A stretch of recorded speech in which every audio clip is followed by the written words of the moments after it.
Hello అండి, అందరికీ నమస్తే. ఈరోజు వీడియో ఏంటంటే హార్వెస్టింగ్ ఆఫ్ వాటర్ యాపిల్స్. పిన్ని వాళ్ళ ఊరికి వచ్చినాం. పిన్ని వాళ్ళ ఇంటి పక్కన ఏంటంటే ఇట్లా కుల్లా ప్లేస్ ఉంటుంది, ఇంకొక ఫ్లాట్. ఆ ఫ్లాట్లో నాన్నమ్మ ఇష్టంతో కూరగాయలు, పళ్ళు, ఇంకా ఆకుకూరలు అన్నీ వేసేసింది అనమాట. రోజు వాటర్ వేయడం, వాటిని టేక్ కేర్ చేయడం చేస్తుంది.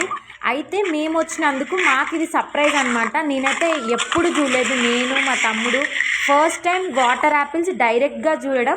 చూడండి, చెట్టు మొత్తం నిండిపోయినాయి. అసలు ఆకులు కనిపించకుండా ఉన్నాయి పండ్లన్నీ. దగ్గరలో స్కూల్స్ ఉన్నాయన్నమాట. ఆ పిల్లలు వచ్చి డైలీ తెంపుకొని తినేస్తారంట.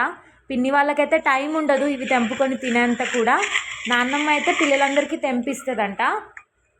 చూడండి, ఒక్కొక్క దగ్గర మినిమం ఒక 20-30 ఉన్నాయి. అలా ఉండిపోయినాయి చెట్టుకు అంతే. ఇంకా కొన్ని అయితే రాలిపోతున్నాయి కూడా తెంపకుండా అలాగే ఉండడంతో. మేమైతే చాలా తెచ్చుకున్నాం ఇంటికి. చూడండి ఎన్ని అనం ఉన్నాయో.